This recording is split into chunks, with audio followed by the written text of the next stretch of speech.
Welcome back to English Otherwise. My name is Mr. James, and I just wanted to say good morning, mushrooms, ladies and gentlemen, boys and girls, brothers, sisters, mothers, misters, and all my cousins.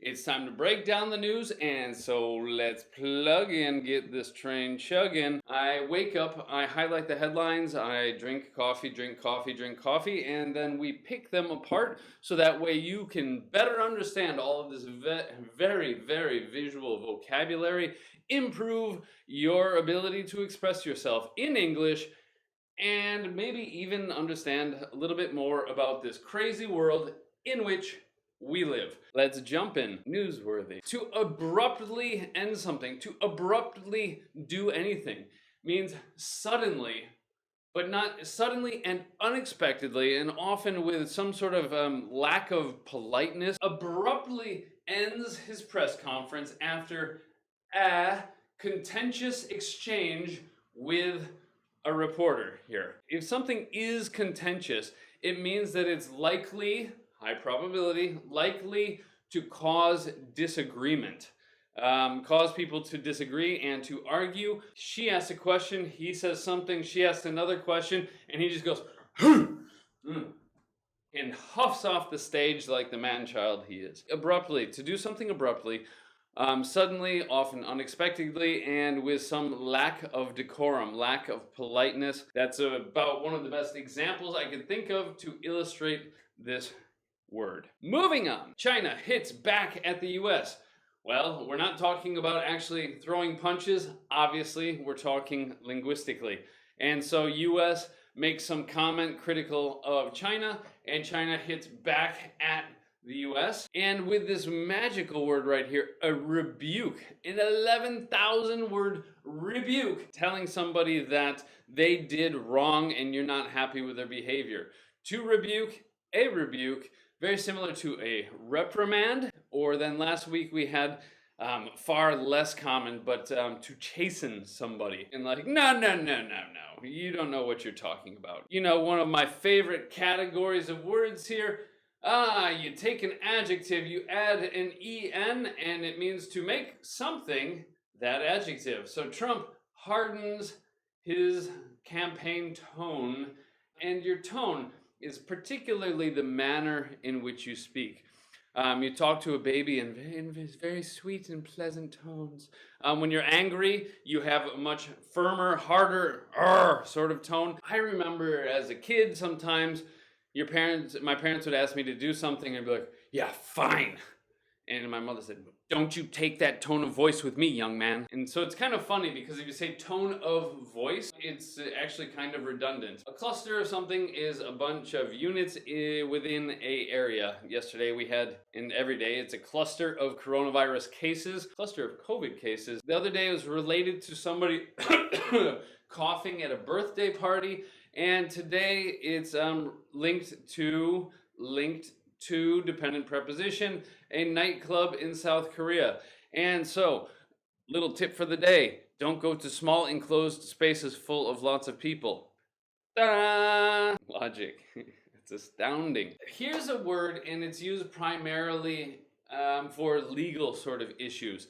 Negligent. The iconic Los Angeles Lakers player, Samuel from the taco truck. Welcome back. His widow has filed charges of criminal negligence against the helicopter company, saying that they were negligent, which means failing to do something which was their official duty or job. However, now the court case has said that actually the crash passengers were also negligent. So this case will probably be struck down and thrown out. And so negligent, failing to do something which you were supposed to do. Now, if you're criminally negligent, say for example, a CEO decides not to pay taxes at the company, and he made this conscious decision, failing to do something he was supposed to, then actually shareholders or even the government can file charges against that CEO for criminal negligence, for neglecting. They're not exactly the same, however they are related, from neglecting to pay taxes. Either way, the court documents officially claim that the passengers were also negligent, meaning maybe they weren't wearing their safety belts or something like that. More common in normal life to neglect to do something, to not do that which you're supposed to do. Not for the first time, probably not for the last time, sadly.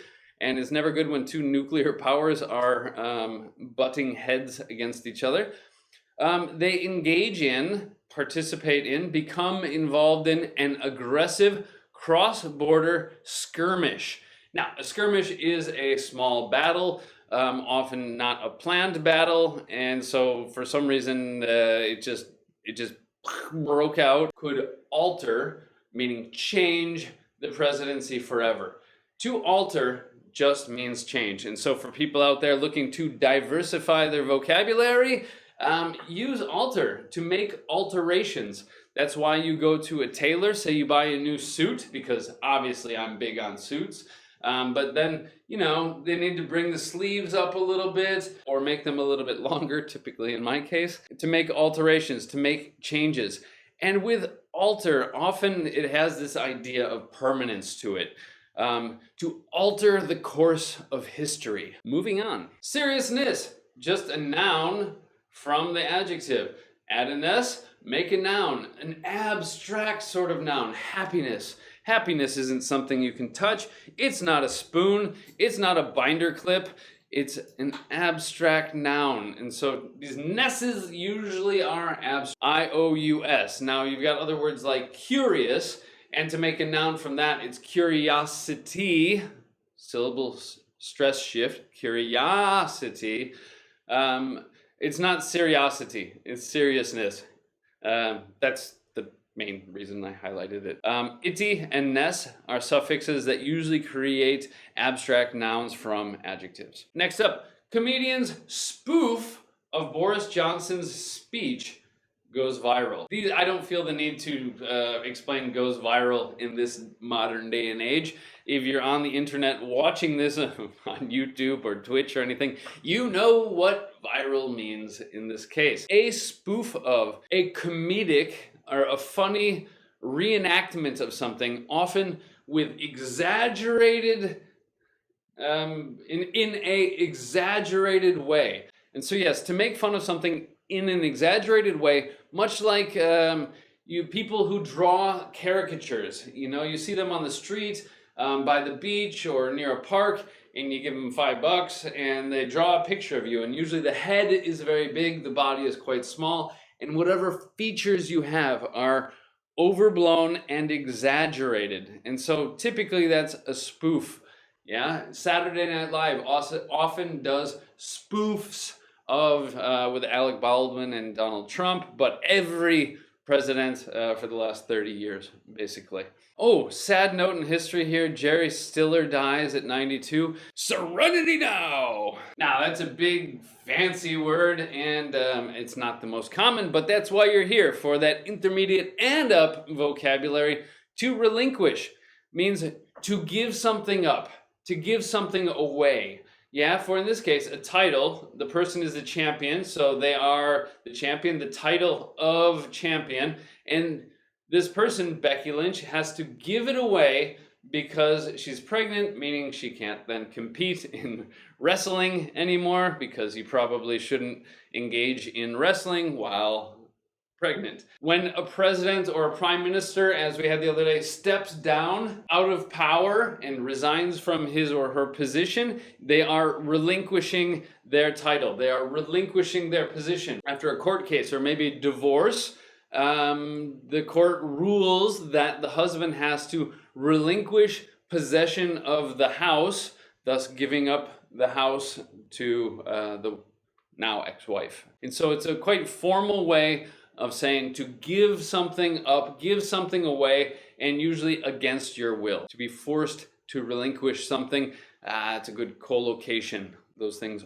those ideas and those words often go together. Definitely exceeding the speed limit by triple. Elon Musk, a contentious personality, often causing disagreement. Some people love him, some people hate him, some people worship him. I'm on the fence personally, a little bit of column A, a little bit of column B. He defies a court order or a government order and opens the Tesla factory to defy an order, to defy a rule or a law, something given by a form of authority, and then to go against it, to not obey it, or to reject it, or to challenge it. And so if you're intentionally breaking a law, you're defying that law. Defy, not Defy, most deaf. Michael Jordan, he had the ability to jump and had hang time, in which he seemed to just stay in the air longer than other people, basically defying the laws of gravity. We've got the floor, we've got the walls, and then above us we have a ceiling. That's the roof, but on the inside. The roof is on the outside, the ceiling is on the inside. Roof, ceiling, roof, ceiling. Imagine opening up the ceiling of your house and finding 100,000 bees and 60 pounds. That's a good 25 kilos of honeycomb. I wonder if he'll be selling that at the farmer's market. It would make for a good story, at least. Good, good, good. We need more women in charge, to be honest. Backlash is strong public reaction, public group, large number of people going back against, voicing disagreement against something that somebody has said. There's going to be some public backlash because we live in divided society. Pick your country. They're all pretty much 49-51. Freak out, lose control of their emotions. Could be panic, could be anger, could be fear. When a bear breaks into their cabin. To break into, literally break something in order to enter, much like burglars or robbers, where they whoop-ah, kick down the door. The bear broke in like a burglar to steal their sandwiches. Hey, boo-boo, let's go get us some picnic baskets. Nearly full, almost full. I love adverbs, and again, for those of you out there who don't want to sound so repetitive, same thing, same word set over and over, nearly, instead of using almost. Like in fencing, and I'm not talking about building fences like you would do on a ranch, but fencing, haha, on guard. And that's when the guys put the sword up. If you let your guard down, then you can easily be stabbed / you never let your guard down. Yeah, always be looking over your shoulder. The point being here, we've got historic and historical. Historic just means that it's something that makes history. Historical is about history. Historic makes history. Historical, about history. Moving on. To curate means to actively select things using your own expertise or professional wisdom and knowledge in order then to display it. The person who is in charge of a museum is the curator of the museum. They select which objects to put on display. However, you could say that every morning I get up here and I curate the headlines for you. Linguistically, mind you. I actively select them using my expertise and professional knowledge of linguistic points of interest. Normally we're waiting for something, but if we're waiting something out, it means that we're just waiting for that thing to go away. Prosecutors are the lawyers who work for the government to try and put criminals in jail. Jaw dropping just means stunning. This is your jaw, your mandible, yeah, your lower jaw, upper jaw, your jawbone. If something is jaw dropping, it literally drops your jaw.